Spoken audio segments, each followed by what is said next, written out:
Welcome back, Facebook users. Are you looking for some exciting new games to play? In this tutorial, we'll show you how to view recommended games on Facebook using your PC. Let's dive right in. Step 1. Open Facebook. Launch your preferred web browser and head over to Facebook. Step 2.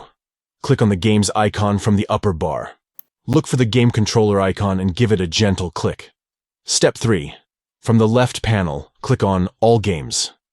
This will display a comprehensive list of all the games available on Facebook.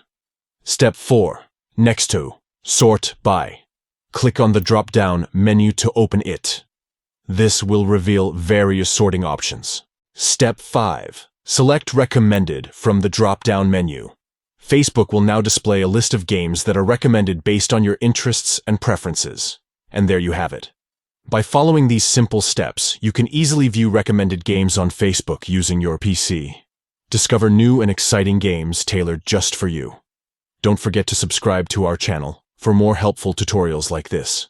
Start exploring recommended games on Facebook today.